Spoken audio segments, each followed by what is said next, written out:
हमारा एनीमे शुरू होता है और हम देखते हैं दो लड़कों को जो आपस में बातें कर रहे होते हैं। और हम देखते हैं एक लड़का पूछ रहा था कि आखिर हम मारते कैसे हैं, तो दूसरा लड़का उसे बताता है कि दरअसल ये एक नींद की तरह होती है जो काफी लंबी होती है। हकीकत में तो हमारी कभी मौत होती ही नहीं, कभी ना कभी हम दोबारा से इस दुनिया में वापस से लौटते हैं और फिर से जन्म लेते हैं। जो छोटा लड़का था वह उठकर वहां से चला जाता है। तभी जो उसे बता रहा था वह लड़का उसे सावधान करता है कि इंसान पर भरोसा करना खतरे से खाली नहीं है। तभी उस लड़के को दरवाजे के पीछे से कुछ अजीब सी आवाजें सुनाई देती हैं। वो भागकर उस दरवाजे के अंदर जाता है तो पता चलता है कि वह एक दूसरे डायमेंशन में पहुंच चुका था, जहां पर चारों तरफ खून ही खून, ब्लड ही ब्लड था। दिखता है कि यहाँ पर कई सारे लोग मारे जा चुके थे। और जब वह उस भीड़ में जाकर देखता है तो जो पहला वाला लड़का था जो बाहर गया था उसकी भी मौत यहाँ पर हो चुकी थी। तभी हम देखते एक लड़के को जो नींद से जागता है। दरअसल ये उसका सपना था। इसका नाम होता है लू।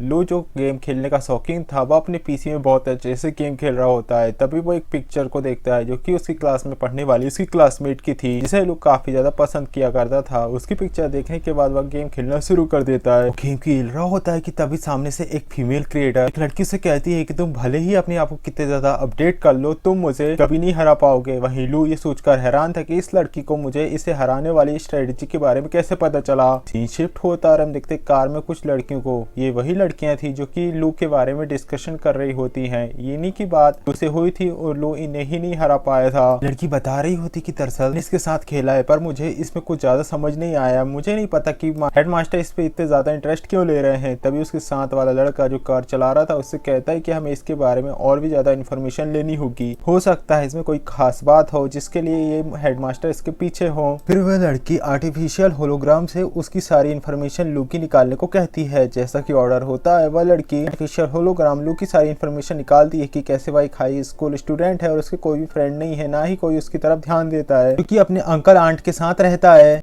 आप में मस्त रहता है। उसे किसी से कोई फर्क नहीं पड़ता, बस उसे एक लड़की बहुत ज्यादा पसंद है जो कि उसकी क्लासमेट है। फिर सीन शिफ्ट होता है, हम देखते हैं लू को जो कि अपने अंकल आंट के साथ था, जहाँ पर उसके अंकल और आंट उस पर नाराज थे क्योंकि वह गेम खेलता रहा था और उसने जबकि यूनिवर्सिटी के लिए ऐप नहीं बनाया। उससे कह रहे थे कि तुम्हारे ऊपर कितने ज्यादा पैसे वेस्ट किए जा रहे हैं। वहीं वो से डर कर भाग जाता है, दरवाजा लॉक करके कह रहा होता है कि मेरे पेरेंट्स ने तुमको कितने सारे पैसे दिए पर तुम उसका अपने लिए ही करते हो और मुझ पर तो ध्यान ही नहीं देते। यहाँ तक कि उसके पास तो अच्छे से रहने के लिए कपड़े और कोई सामान भी नहीं है। शिफ्ट होता हम देखते हैं उसी लड़की को।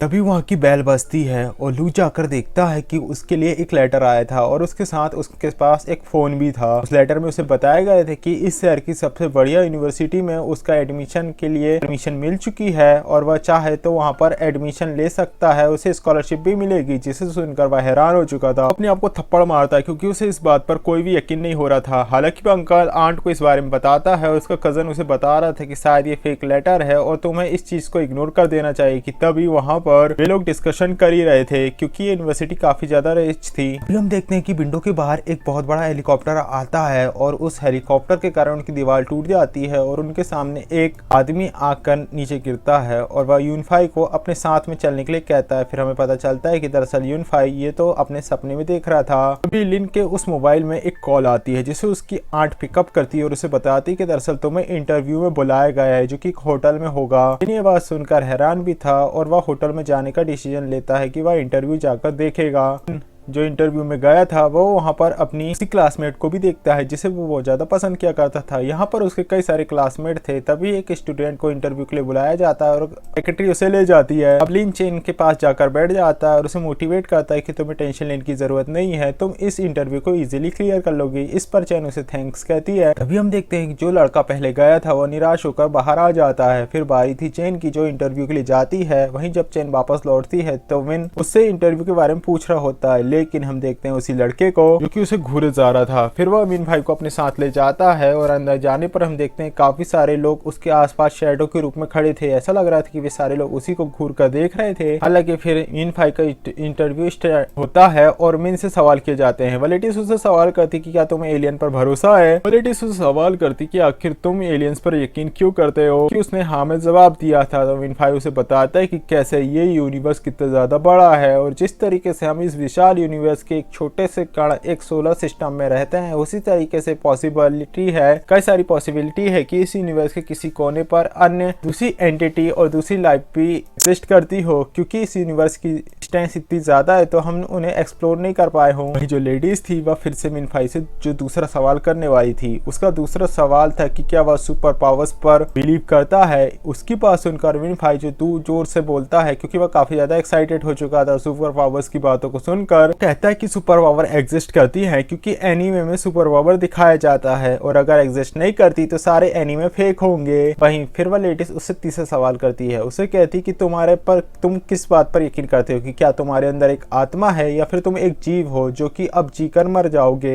इस तरीके के अजीबोगरीब सवाल सुनकर मिनफाई को निराशा होती है। उसे लग रहा था कि शायद ये कोई कॉलेज का इंटरव्यू नहीं है और उसे यहाँ पर मजाक बनाने के लिए बुलाया गया है। इस पर वह उन्हें चिढ़ाता है, उठता है और कहता है कि मुझे यहाँ पर आना ही नहीं था। फिर वह अपना बैग उठाता है और वहां से जाने लगता है। यहाँ पर एक ओल्ड प्रोफेसर आते हैं और उनसे पूछते हैं कि आखिर मिनफाई का इंटरव्यू तुमने किस तरीके से लिया और कैसा रहा। जहाँ पर वे उसे बताते हैं कि मिनफाई तो चुपचाप उठकर चला गया। अब उनकी बातों को सुनकर प्रोफेसर फ्रस्ट्रेट हो जाते हैं। वह उन्हें स्ट्रिक्टली कहते हैं कि कैसे भी करके वह मिनफाई का इंटरव्यू ले और उसे अपनी टीम में शामिल करें, चाहे इसके लिए तुम्हें उसे मनाना ही क्यों न पड़े। वही हम देखते हैं चेन को मिनफाई से कहते कि अब वह एक मूवी देखना चाहती है, तो क्या मिनफाई इंटरेस्टेड है मिन उसके साथ मूवी देखने के लिए। मिन उसे हाँ में जवाब देता है। फिर चेन वहां से चली जाती है। वही मिनफाई मन में सोच रहा था कि वो क्या नसीब है उसका, और उसे आज एक मौका मिल ही गया चेन के साथ मूवी देखने का। भले ही उसे कॉलेज मिले ना मिले पर चेन मिल जाए यही ज्यादा इंपॉर्टेंट है। वही चेन जब अपने घर पहुंचता है तो उसके अंकल और आंट उसे बताते हैं कि दरअसल हमें तुम्हारे कैसल यूनिवर्सिटी के प्रोफेसर ने बताया कि तुमने इंटरव्यू क्लियर कर लिया है और तुम उनके साथ काम कर सकते हो। उसे बताते कि प्रोफेसर ने उसे ब्रेकफास्ट के लिए बुलाया है। नेक्स्ट डे प्रोफेसर और वे लोग मिलते हैं। प्रोफेसर उससे हाथ मिलाते हैं और काफी अच्छे से वेलकम भी करते हैं। उसे बताता है कि वह उसे काफी अमाउंट की स्कॉलरशिप दिलवा सकता है। ये बात सुनकर उसके अंकल और आंट तो काफी ज्यादा एक्साइटेड हो चुके थे। वही मिनफाई उसे सवाल करता है कि आखिर वह उसे अपने कॉलेज में एडमिशन क्यों देना चाहता है। जहाँ पर प्रोफेसर उसे बताता है कि तुम काफी ज्यादा यूनिक और प्रतिभाशाली स्टूडेंट हो, काफी 100 सालों में तुम्हारे जैसा एक पैदा होता है, और तुम्हें कॉलेज में लेने का रीजन यही अकेला नहीं है। अब उसकी बात सुनकर कजन तो हंसने लगा था। तभी वो उसे एक लेटर दिखाता है जो कि था मिन के पेरेंट्स का।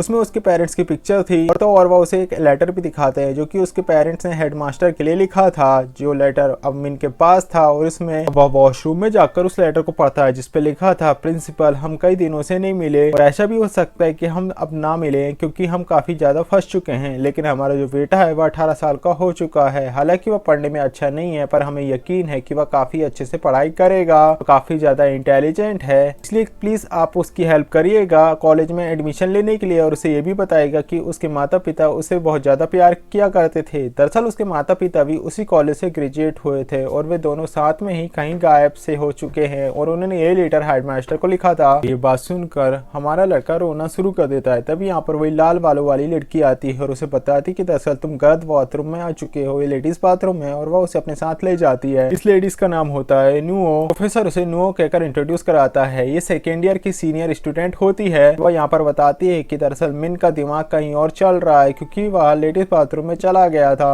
प्रोफेसर उसे पूछते हैं कि क्या तुम हमारी यूनिवर्सिटी में एडमिशन लेना चाहते हो या नहीं, जहाँ पर मिन उसे बताता है कि वह सोचकर बताएगा, जिसे सुनकर सारे लोग हैरान हो जाते हैं। इसके इस तरीके से रिस्पॉन्स को देखकर वह लाल बालों वाली लड़की नुओ से बताती कि अच्छा तुम्हारे जवाब के पीछे वही लड़की है ना जो हमेशा बुक ही पढ़ा करती है जिसे तुम पसंद करते हो। उसकी बात सुनकर मिन काफी ज्यादा हैरान हो जाता है और अनकंफर्टेबल भी, इसे इस बारे में कैसे पता चला। अब ये बात सोच ही रहा होता है। तो इसका कजन फिर से उसकी टांग खींचता है कि इसका तो कोई दोस्त है ही नहीं तो इसकी गर्लफ्रेंड भी कैसे हो सकती है। नुआ उसे बताती है अच्छा मुझे पता चला है कि तुम एक लेवल 3 का विश बनाने वाले हो, जिसे सुनकर वह फिर से हैरान था और वह अकेले जाकर बैठ जाता है। जो ये सोच ही रहा होता है कि नुआ को उसके बारे में कैसे पता चला। वही मिन अब यही बात सोच रहा था और वह एक नोवेल की कहानी बताते हैं कि कैसे एक बहुत बड़ा प्लेनेट था और उसे काफी ज्यादा डिस्टेंट में एक साइबॉक रहता था। इसका नाम गॉड विचर होता है। दरअसल ये उस वर्ल्ड में एक लड़की से बात किया करता था हमेशा ही, और एक बार जब वह काफी ज्यादा घिर जाता है और घायल हो जाता है उस समय भी वह उस लड़की से बात कर रहा था। वह उस लड़की को बताता है कि दरअसल अब उसकी मौत होने वाली है, कि उससे कहती है कि तुम्हें डरने की जरूरत नहीं है, हम बहुत ही जल्द मिलेंगे। इसी के साथ वह साइबॉक वहां पर मारा जाता है। चेन इस चीज को काफी ज्यादा पसंद करता है। दरअसल वह उस साइबॉक गॉड फ्यूचर की जगह अपने आप को इमेजिनेशन करता है। वहीं छोटी सी लड़की उसकी वही फ्रेंड क्लासमेट चेन है। वो मन में सोच रहा था कि अगर इसी तरीके से किसी दिन उसकी मौत हो जाएगी तो क्या चेन उसके लिए दुखी होगी। तभी पीछे से नोआ आ जाती है। नोआ जो उसे बताती कि जो भी तुम्हारे सवाल है तुम उससे डायरेक्ट क्यों नहीं पूछ लेते। उसे इस तरीके से देखकर वह हैरान हो चुका था। फिर वह उसे बताती कि दरअसल वो जो लड़की है वो तुम्हें पसंद नहीं करती। फिर उसे बताता है कि आखिर तुम ऐसा क्यों कह रही हो, अभी भी चांसेस है कि वह उसे पसंद करे। जहाँ पर उसे बताती है कि क्या तुमने उसे कभी फ्लावर दिया या फिर उसे कहीं घुमाने ले गए या फिर कभी मूवी दिखाई, तुमने कभी भी उसे इम्प्रेस करने की कोशिश नहीं करी। फिर नोआ कहता है कि आखिर वह यहाँ पर कर भी क्या सकता है। नोआ अमीन को बताती है कि दरअसल उसने कभी कोशिश ही नहीं की उसे पाने की, और जब तक वह कोशिश नहीं करेगा कोई भी चीज उसे कैसे मिल सकती है। कोई भी चीज हासिल करने के लिए हमें कोशिश करनी पड़ती है। अमीन को कहती है कि उसे जाकर नोवा से चेन के सामने जाकर प्रपोज करना चाहिए, और वह उसे चैलेंज करती है कि क्या उसके अंदर हिम्मत है उसके सामने जाकर क्लियर बात करने की। जहाँ पर उसे हाँ में जवाब देता है और कहता है कि वह 2 दिन बाद ये सारी चीजें करेगा। उसकी बात सुनकर मिन फाई वहां से चली जाती है। फिर मिन फाई और हम देखते हैं जी दोनों मिलकर घूमते हैं और फ्लावर्स भी खरीदते हैं। लोग घूम ही रहे होते कि तभी वहाँ पर नोवा जाती है, जिसे देखकर चेन वहाँ पर बाय करके चली जाती है। नोवा मिन को बताती कि दरअसल प्रोफेसर जाने वाले हैं तो तुम्हें जल्दी से अपने जवाब को उन्हें देना होगा। उन्हें अपने रिप्लाई की वेट कर रहे हैं, वो तुम्हारे रिप्लाई का। हमें चेन को चूज करना होगा या फिर हमारे कॉलेज का। जहाँ पर मिन उसे बोलता है कि प्लीज मुझे 1 दिन का समय दे दो, 1 दिन वेट करना लो। वो उसे कहती कि चेन के कारण तुम बहुत बड़ी चीज खोने वाले हो। यहाँ पर वो उसे बताता है कि उसके लिए चेन ज्यादा इंपॉर्टेंट है। उसकी बात सुनकर वो वहां से चली जाती है। मीन भाई जो कि अब मिरल के सामने प्रैक्टिस कर रहा था कि आखिर वह चेन को कैसे प्रपोज करेगा, तभी उसका एक क्लासमेट जिसका नाम जाओ था वह आकर उसे एक ड्रेस देता है और उसे कहता है कि जब भी वह स्टेज में जाएगा उस ड्रेस को पहनकर जाए। मिन फाई ने उस फॉर्मल ड्रेस को पहन लिया था। तभी स्टेज में वही सिनेरियो होता है। मिन फाई जो कि क्लेनार में खड़ा था वहाँ की लाइट डाउन हो चुकी थी और वहाँ पर लाइट एक जगह पर फोकस होने वाली थी। मिन फाई इसे एक अच्छा ऑप्शन मानता है, एक अपॉर्चुनिटी, और वह फ्लावर लेकर स्टेज में चला जाता है कि वह प्रपोज करेगा। और तभी वहाँ पर एकदम से लाइट आती है और हम देखते हैं उसी जाओ नाम के लड़के को जो कि फ्लावर लेकर चेन को प्रपोज कर देता है, और चेन भी उसके इस प्रपोजल को एक्सेप्ट कर लेती है। ये सारी चीजें देखकर मिन फाई काफी ज्यादा निराश हो चुका था। उसके हाथ से फ्लावर भी टूट जाता है, गिर जाता है, और बेचारा हमारा मिन उसका दिल भी टूट चुका था। पर तभी यहाँ पर नोवा आती है जिसे देखकर सब हैरान थे। वो उससे कहते कि तुम इस तरीके से अपने टाइम को वेस्ट मत करो, हम तुम्हारा वेट कर रहे हैं, तुम्हें हमारे साथ चलना चाहिए। इतना कहते ही वहाँ पर नोवा के साथ आए हुए कुछ गर्ल्स मिन के कपड़े को बदल देते हैं और सारे लोग ये सारी चीजें को देख रहे होते हैं। जाओ और चेन को वो बताती है कि दरअसल प्लीज मुझे माफ करना, मैं इसे यहाँ से ले जा रही हूँ। तब वो उसे रेबल रिकार्डो कहकर संबोधित करती है, जिसे सुनकर हमारा मिन काफी ज्यादा निराश हो जाता है। वह गुस्से से कहता है कि वह रेबल रिकार्डो नहीं है। फिर वह उसे बताती है कि उसे इस बारे में नहीं पता। फिर वह उसे अपने साथ ले जाती है और उसे जाते समय वह ये बात पूछ रही थी कि क्या वह मिन मुड़ कर चेन को देखना चाहता है, पर वह ऐसा करने से मना कर देता है क्योंकि अब वह अपनी लाइफ में आगे ही मूव करना चाहता है। फिर वे दोनों कार पर बैठे हुए थे जहाँ पर मिन भाई उससे कह रहा था कि दरअसल ऐसा तो उसने सपने में ही देखा था कि एक हॉट लड़की उसे आएगी जो कि उसे क्लासमेट के सामने उसे अपने साथ फरारी में ले जाएगी, जो कि अभी सब हो रहा है। फिर वो उससे पूछता है कि आखिर उसे इस बारे में कैसे पता चला और वह इस जगह पर कैसे आ गई, जहाँ पर नुन